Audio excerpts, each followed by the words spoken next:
Hey guys, what's happening? Niyat here with Film Comics Explained, and today we're diving deep into the A Quiet Place series, exploring the enigmatic and terrifying Death Angel aliens, and breaking down each of the thrilling installments, including the recently released A Quiet Place Day 1.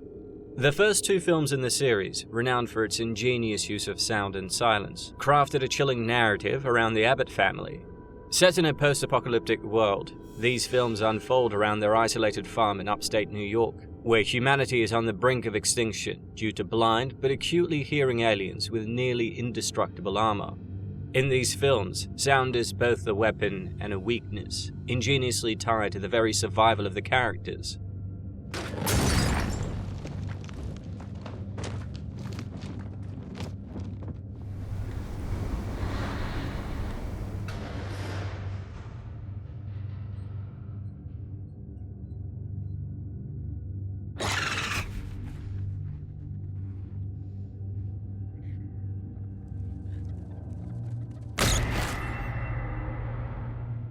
The Death Angels use their incredible hearing to hunt any noise, making silence a constant companion for the Abbotts. Each film in the series escalates the tension and stakes, brilliantly using minimal dialogue and relying on ambient sounds and visual storytelling that keeps viewers on the edge of their seats. The recently released A Quiet Place Day 1 takes us back to the terrifying first moments of the invasion, offering new insights and thrilling sequences that expand the chilling universe John Krasinski has created. The brilliance of the series lies not just in its suspense and the portrayal of alien terror, but also in how it turns the everyday act of making noise into a life-threatening event, making these films not only a masterclass in tension, but also a profound exploration of family, resilience, and the human spirit. Get ready for a thrilling journey through silence, survival, and the fear of making even the slightest whisper.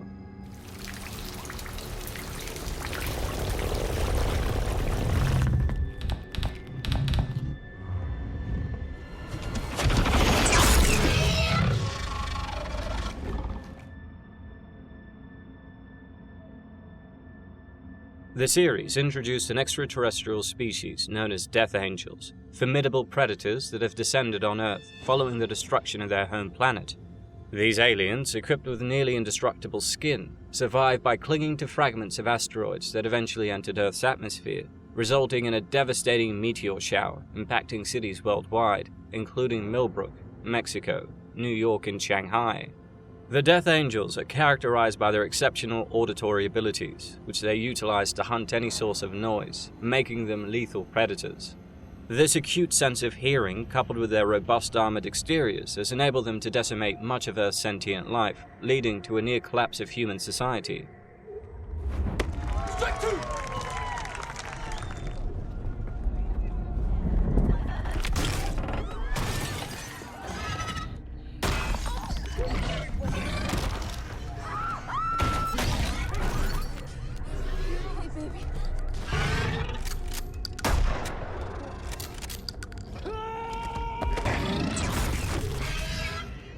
John Krasinski, the director of the series, revealed that these creatures hail from a distant, lightless planet, characterized by extreme conditions and higher gravity, which have shaped their evolutionary traits.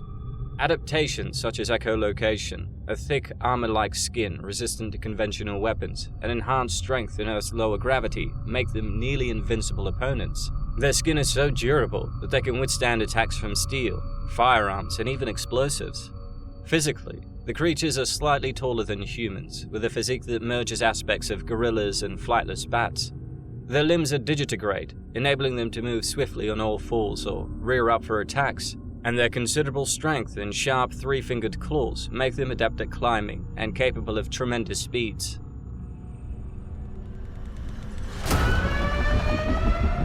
Shelter in place. The creatures' heads are dominated by a large jaw with very sharp teeth and are devoid of eyes or a conventional nose, which suggests an alternative anatomical feature for smell perception, possibly located inside the mouth. Their heads are equipped with segmented, armor-like plates that shield their sensitive ears, crucial for their survival and hunting prowess. These plates can unfold to enhance auditory sensitivity when tracking prey.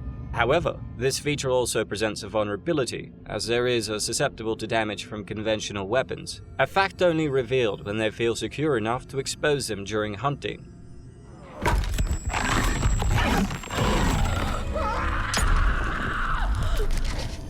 This blend of horrifying features and devastating impact on Earth paints a stark portrait of a species not just surviving, but thriving in the ruins of human civilization, turning the Earth into a perilous, silence-dominated landscape. It's important to note that Krasinski has portrayed the extraterrestrials not as sentient beings but as purely instinctual predators, and the extent of their intelligence remains ambiguous. Although primarily driven by instinct, there is evidence suggesting they possess a rudimentary form of social behavior, as indicated by instances of them hunting in packs. This is further supported by scenes where, upon the death of one Death Angel, others are promptly attracted to the site, presumably by the noise produced, and with examples of them demonstrating the ability to communicate through screeches when a food source is located, hinting at a more complex level of interaction than previously understood. Interestingly, the creatures do not consume the humans they kill, as noted on a whiteboard by the Abbott family with the question, "Why don't they eat their prey?" The human victims are merely left alone, indicating the attacks are not for sustenance but more so for defense. This behavior is further elucidated in A Quiet Place Day 1, where the creatures are shown consuming alien vegetation that presumably arrived with them on the asteroids, suggesting a dietary preference that doesn't include terrestrial life. The alien diet might imply a biological incompatibility with Earth-based organisms, thereby explaining their survival strategy on Earth. It goes without saying that the Death Angel's survival capabilities are remarkable, as evidenced by their ability to endure a prolonged interstellar journey on asteroids, possibly in a state of hibernation, and sustain themselves during the invasion without any need for sleep. This resilience, coupled with their lethal response to noise, underscores their dangerous presence on Earth, driven not by malevolence, but by a primal instinct to react to potential dangers.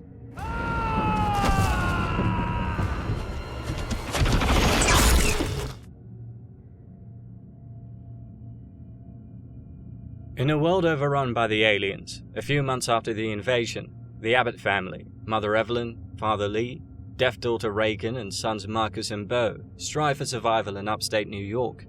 Their isolated farm, surrounded by forests, becomes a fortress of silence as they lay sand paths to muffle footsteps and communicate solely through American Sign Language to avoid attracting the deadly creatures that hunt by sound.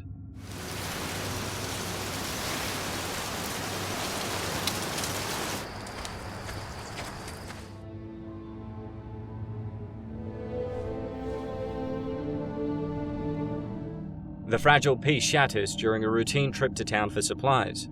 Young Beau is captivated by a toy space shuttle, but Lee, aware of the danger, insists that they leave it behind because of the noise it could produce. However, unbeknownst to Lee and Evelyn, Reagan returns the toy to Beau without the batteries. Tragically, Beau later retrieves the batteries and activates the toy on their walk home, resulting in his immediate death by a lurking alien before Lee can intervene.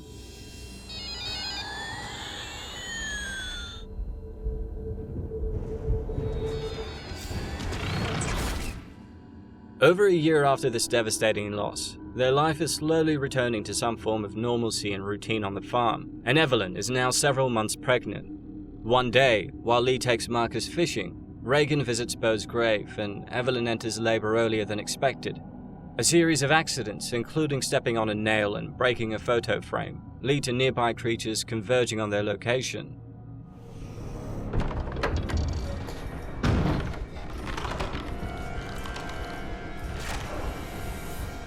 In excruciating pain and amidst the chaos, Evelyn manages to activate a warning system, turning the house lights red and using an egg timer to distract the creatures long enough to give birth safely, assisted remotely by fireworks Lee and Marcus set off.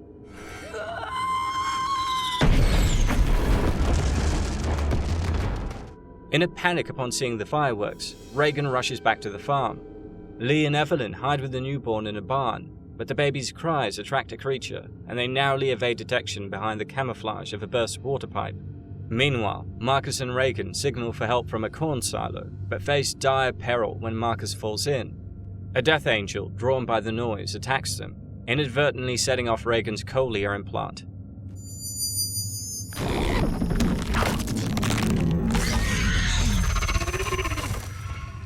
Luckily, the high-pitched feedback from the implant disorients the creature, allowing the children to escape. As the situation escalates, Lee finds himself sacrificing his life to save Reagan and Marcus from another alien attack.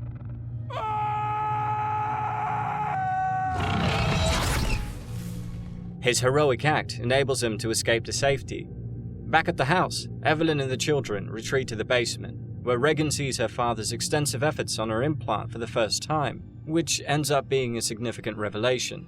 When the alien follows him downstairs, Regan uses her implant's feedback to exploit the alien's vulnerability to high-frequency sounds.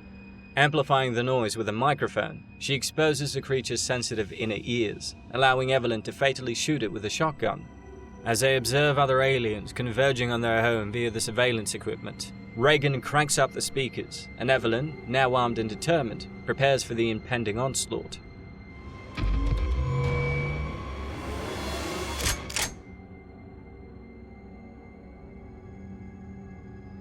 A Quiet Place Part 2 begins on day 1 of the invasion, where, during a Little League baseball game in Millbrook, New York, the Abbott family, along with other townspeople, witness a meteor-like object crashing towards Earth. This event marks a terrifying arrival of the extraterrestrial creatures that swiftly begin to devastate the town.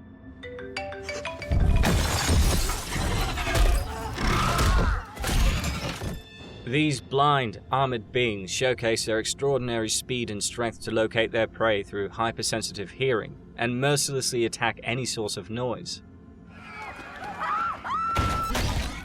More than a year after the initial onslaught, the alien creatures have decimated much of Earth's population, claiming the lives of Lee and Bo among many others. Amidst this apocalypse, Regan discovered that high-frequency audio feedback from her implant can incapacitate the aliens.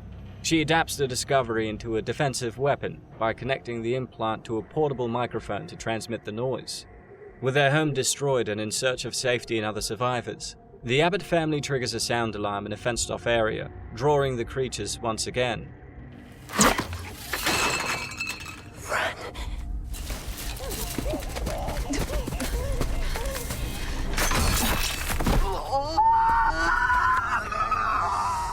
During their frantic escape, Marcus is caught in a bear trap, his screams attracting a nearby alien. But Regan and Evelyn manage to kill the creature and free Marcus, subsequently finding refuge in an abandoned steel foundry.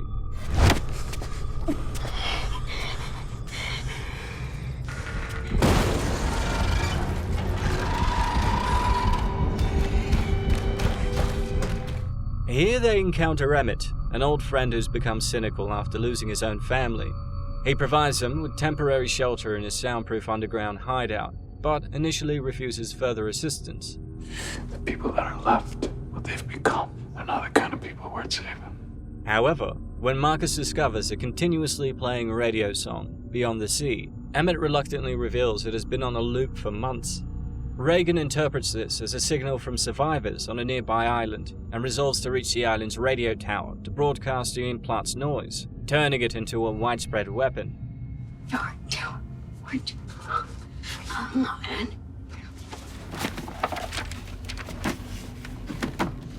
You to try this.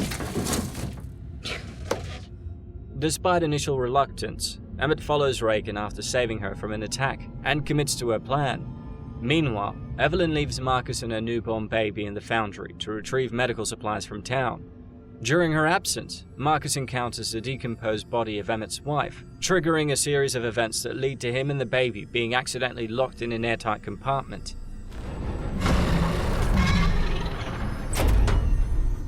After facing off with bandits at a marina, Emmett and Regan discover that the creatures cannot swim when one drowns while pursuing them. They manage to row to the island, finding a community of survivors living relatively normal lives, safeguarded by their isolation. They also learn that a botched evacuation attempt by the US National Guard resulted in only 2 boats reaching the island safely. Back at the foundry, Evelyn manages to free Marcus and the baby before they suffocate, but as they hide inside the bunker, a creature begins to stalk the area. At the same time, a drifting creature disrupts the peace on the island, killing the leader of the colony.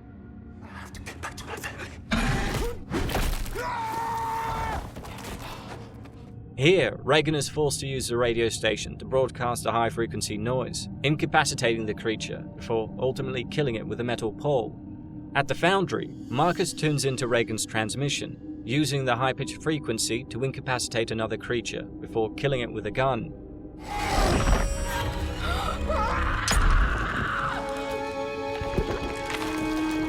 Reagan then leaves the hearing aid connected to the radio station's microphone, ensuring the signal continues to broadcast and offering hope and a means of defense to other survivors across the globe.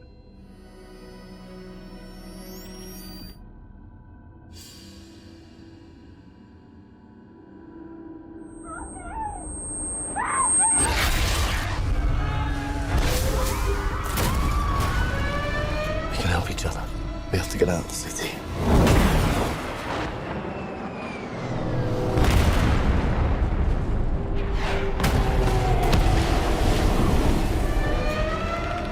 If we stay here, we die. I have a plan. It's the end of days. No more people. No more New York. No more nothing. A Quiet Place Day 1.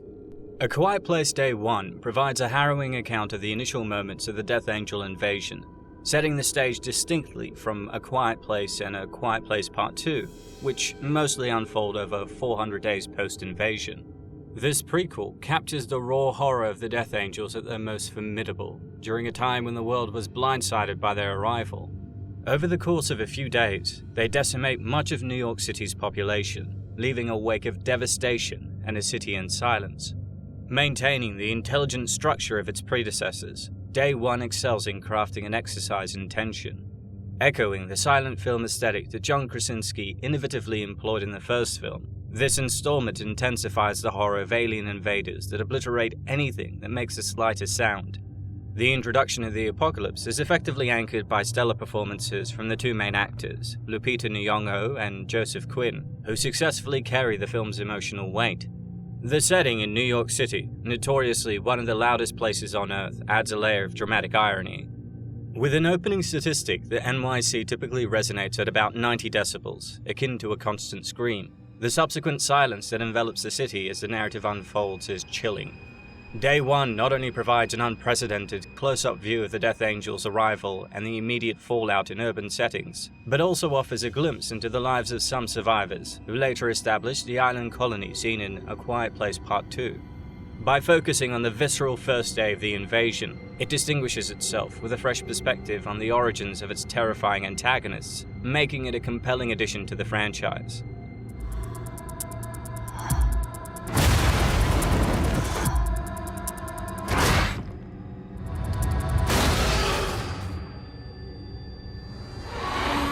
The film commences in a New York hospice for cancer patients, where we meet Sam, played by Lupita Nyong'o, who is candidly sharing her grim view of the facility in a group circle using poetry. Her primary source of comfort is her cat Frodo, though one of the care workers, Alex Wolf's Ruben, makes efforts to befriend her. Despite her outward cynicism and self-proclaimed faults, it becomes evident that these are merely defenses shaped by her battle with a debilitating illness. Ruben organizes a city outing for the patients, during which Sam insists on visiting a specific pizzeria. When they arrive, the group watch a children's puppet show, which Sam initially enjoys until an incident with the balloon popping, causing her distress. As the city suddenly escalates into a state of emergency during the performance, Ruben urges the group to return to the hospice immediately, disappointing Sam further by breaking his promise of getting pizza, and she even dismisses Ruben's attempt at friendship as they prepare to leave, telling him he was merely a nurse. On the bus, tension mounts among the patients huddled in the back as they witness unsettling events outside. The situation intensifies with the arrival of troops and a shower of meteors, soon followed by the appearance of alien monsters attacking civilians. Amidst the ensuing chaos, Sam is thrown against a wall and loses consciousness. She later wakes back up in the theater, still accompanied by Frodo. Here, she finds herself alongside Ruben and Jimon Honsu's Henry, among other survivors. This ties into the narrative of A Quiet Place Part 2, where Henry, leading a secluded community on the island, recounts these events in fragmented details. We were in the city. Once they knew they couldn't swim, The National Guard were told to start loading people onto boats. They had 12 boats lined up on the dock that day. Only 2 got out. The onset of the alien invasion quickly teaches people that these creatures are guided by sound, a realization that dramatically shapes their survival strategies. In the midst of the pandemonium, Sam and Ruben overhear a military broadcast through helicopters above, instructing civilians to stay put, which inadvertently helps lure the aliens away. In a frantic moment, Sam tries to catch her cat Frodo, who triggers a bell, attracting a nearby alien. Miraculously, she and Ruben manage to remain undetected as the creature bursts through the doors. Ruben is determined to return to the hospice, but Sam, grappling with terminal cancer and the realization that she has surpassed her expected lifespan, sets her sights on a final visit to her beloved Patsy's Pizzeria in Harlem. This desire, while seemingly trivial under such dire circumstances, is deeply rooted in her cherished childhood memories with her late father, who introduced her to jazz and Patsy's Pizza. Facing the dual prospects of her imminent mortality in the apocalypse, Sam prioritizes revisiting this comforting memory from her past. Through the unfolding terror, Sam, Ruben, and Henry find themselves on a rooftop, witnessing military efforts to isolate the city by bombing the bridges. The tension escalates when a panicked survivor begins to compromise their safety by trying to make a sound. In a drastic move to maintain quiet, Henry fatally silences him by suffocating him to death. Soon after, when the power goes out, a backup generator kicks in the theater, attracting an alien with its noise.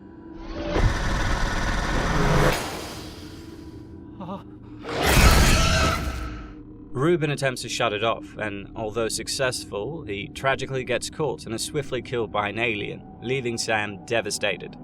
Director Michael Sarnowski, known for his work on Pig, masterfully captures the stark contrast of the bustling New York City with its usual traffic, pedestrians, and business chaos to the deafening silence that now dominates the landscape. Sarnowski's direction excels in building suspense without relying on excessive destruction or CGI, focusing instead on potent visual effects and sound design. The result is a tense, engaging film where every frame maintains high-quality visual storytelling, which highlights the horrific beauty of a city plunged into silent terror. In the early morning, Sam, accompanied by her cat Frodo, sets off towards Harlem. Along the way, she encounters two children and shares her candy with them. The trio overhear a military announcement that boats are evacuating survivors from the city's south side, exploiting the creature's inability to swim. Despite the majority of people moving towards a safe escape, Sam heads in the opposite direction, quickly realizing the increasing noise they're making until they are besieged by the aliens. As she navigates through the chaotic crowd, she narrowly avoids being trampled and seeks refuge under a car, barely escaping injury.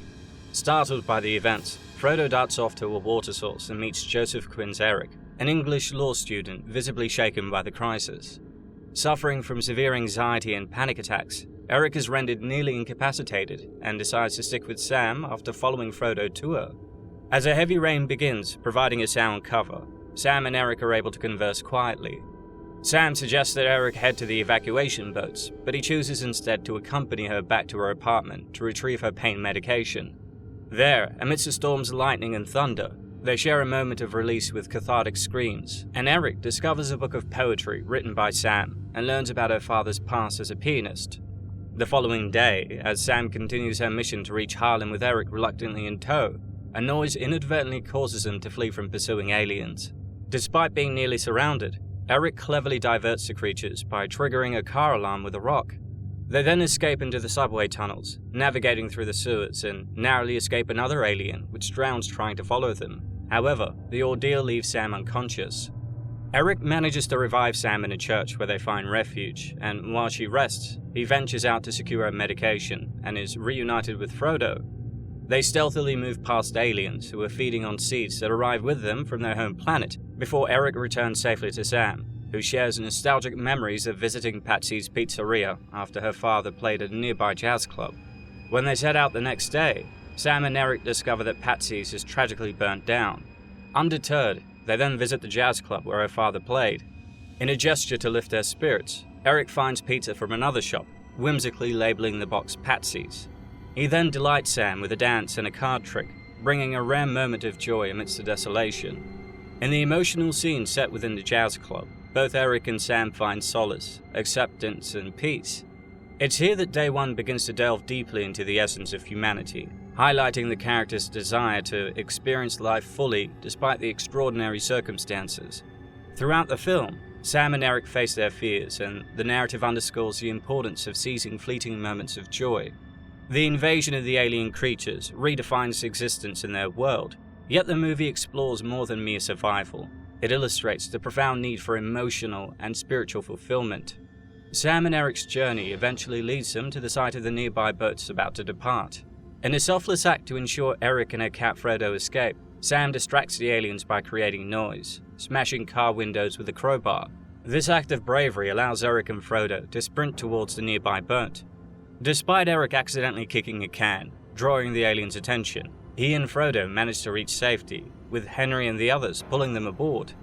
Once on the boat, Eric discovers a note from Sam in his pocket, thanking him for helping her feel alive again, and entrusting him with the care of Frodo. The boat then sails off from New York City towards the island, where Henry ultimately becomes the leader of a survivor colony, as seen in Part 2. Among the many boats that departed, only Henry's and one other reached the island, indicating Eric's fortuitous luck. While A Quiet Place Part 2 doesn't feature Eric or Frodo, it suggested he enjoyed over a year of peace on the island before potentially facing danger again, something he rightfully deserved after enduring so much. In her final moments, Sam takes a solitary walk through the deserted streets of Harlem, listening to Nina Simone's Feeling Good. Savoring this last piece of normalcy, she boldly removes the earphones from her portable speaker, allowing the music to fill the air. As the screen cuts to black, an alien lands behind her, capturing the film's essence of facing fear with defiance. Her choice to play the song symbolizes her acceptance and peace with her fate at the end of the prequel. For Sam, this song represents a culmination of feeling truly alive after a prolonged period of defeat and waiting for death. In her final moments, Sam experienced profound happiness, perhaps the most she's felt in years. She returned home, reminisced about her father, enjoyed her favorite pizza, and importantly, formed a genuine friendship with Eric, who cared deeply for her. Having been in hospice care, she knew that her time was near and chose to face it on her terms, embracing the end without fear. Despite her initial reluctance to have Eric follow her, Sam forms a strong bond with him over the course of the film. The gift of her yellow sweater to Eric is a silent, meaningful act filled with sentimentality. More than just an item of clothing, the sweater represents a piece of herself, a comfort for Eric to hold on to beyond her cat. This gesture, heavier with meaning than merely placing a note in his pocket, underscores the depth of their connection. What I loved is that Day One emphasized the significance of companionship, particularly in the face of adversity. While Sam initially pushed Eric away, his determination to stay with her taught her the value of not enduring hardship alone. For so long, her interactions had been limited to those paid to be with her, and she'd forgotten the warmth of genuine human connection. Despite that, the film does conclude on a very somber note, with only one boat visibly making it to safety, leaving the fate of many others uncertain, either dead or trapped in the city. This stark ending highlights the harsh realities of their desperate escape, but also cements the importance of relationships forged in the darkest of times. The bond that New Yorkers have, that there is a group mentality to being in New York, and would people assist and help each other, or would they completely leave each other in the dust and run for survival of their own? This idea that a city that we think we know so well, under extraordinary circumstances, so tragic and so horrific that you couldn't even process them. And I think that visceral response is very human, that you don't have a time to make a decision. It's fight or flight. And I think that that processing moment is gone. And so you just become your most primal self. And what is that most primal self? Do you help the person next to you, or do you abandon the person next to you? When John Krasinski made his foray into the horror genre with A Quiet Place, expectations were modest. Yet he emerged as a formidable force, revealing his deep understanding of the genre and adeptness behind the camera, with the creation of a world brimming with expansive, horrifying storytelling potential. For Day One, I wanted to find a writer-director that would come up with something totally unique. And so we found Michael Sarnowski. John did give me a lot of freedom to create something that remains true, yet also very different from the first two movies. With the thriller genre, there can be a formula. What Michael has done is totally dismantle that formula. Diverging from the Abbott family, Day One captures the initial panic and fear of the invasion, illustrating how extreme circumstances can bring together the most unlikely of allies. This installment sees Michael Sarnowski taking over directing duties, a notable shift from indie films to mainstream cinema. Sarnowski's experience in weaving pathos with unique narratives made him a compelling choice for the franchise, aligning with Krasinski's vision of blending dramatic depth with horror elements. The sound design adapts to its urban setting. Unlike the near silence of the first two films, Day One incorporates whispered exchanges among characters, a necessary adjustment in the bustling backdrop of New York City. The alien threat looms constantly, yet Sarnowski takes time to slow the pace, focusing on the nuanced interpersonal dynamics and even the therapeutic role of a cat during quieter moments. These subtleties highlight the profound need for human connection amid chaos. The film also delves deeper into the personal struggles of its characters against a backdrop of horror. Sam, not inherently fatalistic, clings to the desire for a single pleasure, a slice of pizza from a childhood to sustain her through the apocalypse, while Eric, once an academic, finds himself navigating through the literal and metaphorical mess of a devastated city. Day One navigates the dark terrains of its plot, rife with calamity, yet at its very core, it's a story of hope and loyalty.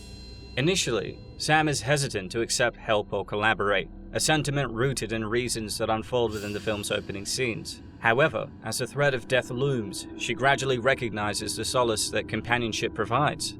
Similarly, Eric introduces a distinct kind of protagonist to the genre. His character is vulnerable, fearful, and sometimes lacks savvy, yet his contributions are invaluable, underscoring a unique form of heroism that is more about support than combat. The original film served as allegories for a family unit's resilience, while this prequel expands on themes of solidarity among strangers through Eric and Sam, and their portrayal transcends the typical horror trope of characters being mere fodder, instead presenting them as central to a narrative about the human spirit's resilience in the face of unspeakable terror. Additionally, the inclusion of Sam's cat Frodo is not merely for sentimental appeal. Frodo's presence adds a layer of emotional depth, symbolizing the bond and mutual reliance between Sam and Eric, enhancing the film's exploration of interpersonal connections amidst bedlam. At the same time, it has so much plot armor throughout the film that it begins to stretch credulity. Did you know that for just the price of one opening weekend movie ticket, you can find out if this cat survives A Quiet Place Day One? Text the number on your screen and buy your tickets now. Sarnowski crafts several gripping sequences in Day One, such as the thrilling chase through flooded tunnels and the desperate dash towards the evacuation boat. The clarity of these action scenes is commendable, although the film's depiction of New York, shot on a London soundstage, leans towards CGI-heavy backdrops. This feels less authentic at times, particularly in wide shots with fighter jets over the city. This contrasts with the more organic feel of the original film, set in natural, woodland environments. The franchise's continued reliance on its alien antagonists raises questions about their backstory and purpose, as they've yet to evolve beyond their roles as monstrous threats. Originally effective symbols of looming danger in A Quiet Place, their potential for development remains untapped, suggesting that future installments might need to innovate and explore a different angle than merely just changing the characters and setting. Despite the grandeur of its setting, Day One remains true to the ethos of the series, prioritizing character development over sheer spectacle. The screenplay, also co-written by Sarnowski, emphasizes the resilience and hope of the characters, portrayed compellingly by Lupita Nyong'o and Joseph Quinn. This film is set in New York. What location would you love to see in A Quiet Place go to next? Ooh, let's see. Okay. How about India? Wow, that would be cool. That would be really cool.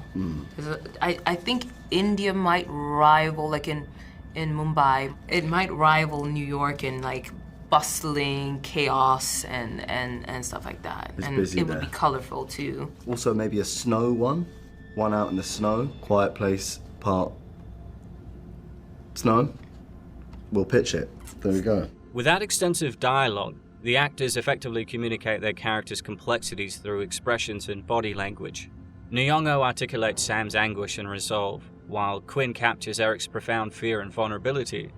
The prequel oscillates in pace, focusing less on relentless action and more on the emotional and psychological turmoil of the characters.